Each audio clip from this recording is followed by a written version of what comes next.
بسم الله الرحمن الرحيم.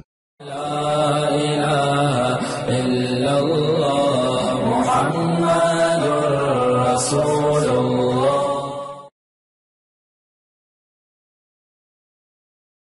اب اس کے بعد جو جنات کے الفاظ کیا ہیں وہ میں یہ پورا واقعہ میں نے یہ اس ایک آیت کو سنانے کے لیے وَأَنَّهُ كَانَ رِجَالٌ مِّنَ الْجِنِّ رِجَالٌ مِّنَ الْإِنسِ يَعُوذُونَ بِرِجَالٍ مِّنَ الْجِنِّ.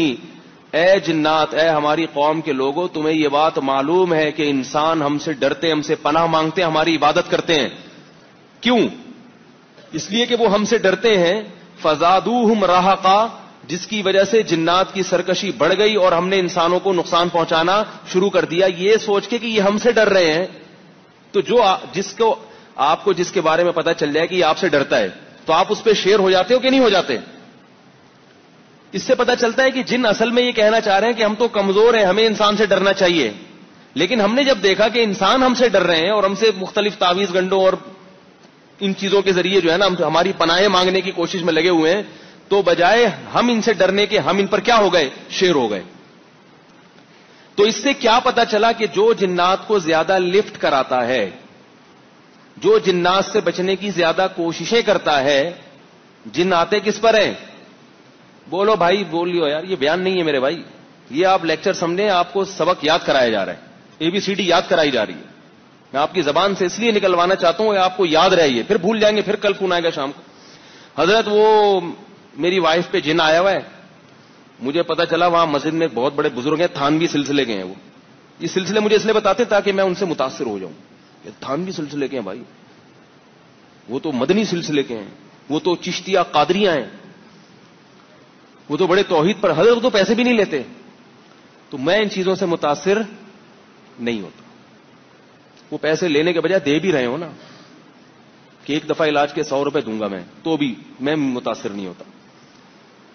تو جب یہ چیزیں ان کے پاس ہوتی ہیں، جو لوگ جاتے ہیں مزاروں پہ، جو جانے والے لوگ ہیں ان پہ جنات بہت آتے ہیں. حالانکہ وہ جاتے ہیں جن اتارنے کے لیے.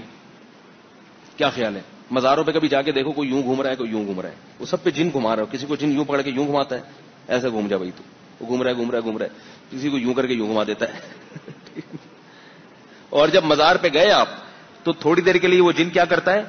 ہٹ جاتا ہے، جس سے آپ یہ سمجھتے ہو کہ میں ٹھیک ہو گیا. وہ جن یہ کیوں کر رہا ہے؟ وہ آپ کو چھیڑنا کیوں چھوڑ رہا ہے؟ تاکہ آپ کا عقیدہ اس مزار سے اور زیادہ مضبوط ہو جائے. جب آپ اس روحانی والے کے پاس جا کے دم کراتے ہو تو آپ ٹھیک ہو جاتے ہو. خدا کی قسم یہ اس لیے ٹھیک نہیں ہوتے کہ آپ ٹھیک ہو رہے ہو. جن یہ چاہتا ہے کہ آپ کا اس بابے سے عقیدہ مضبوط ہو جائے. یہ بات ہم سمجھانے کی کوشش کر رہے ہیں 10 سال سے، پبلک کی سمجھ میں نہیں آ رہی. ٹھیک ہوتے ہیں لوگ ان کے پاس جا کے، خراب ہونے کے لیے ٹھیک ہوتے ہیں، بیمار ہونے کے لیے ٹھیک ہوتے ہیں. اگر جانا بالکل چھوڑ دو، نہیں جاؤں گا، مر جاؤں گا، نہیں جاؤں گا، تو انشاءاللہ ویسے ہی ٹھیک ہو جاؤ گے، کچھ بھی نہیں ہوگا. اور اگر پھر بھی بیمار رہے تو پھر اس کا بھی حدیث میں ہمیں ذکر ملتا ہے کہ نبی صلی اللہ علیہ وسلم نے ایسی بیماری پہ صبر کرنے کی تلقین کی ہے. دعا اور صبر.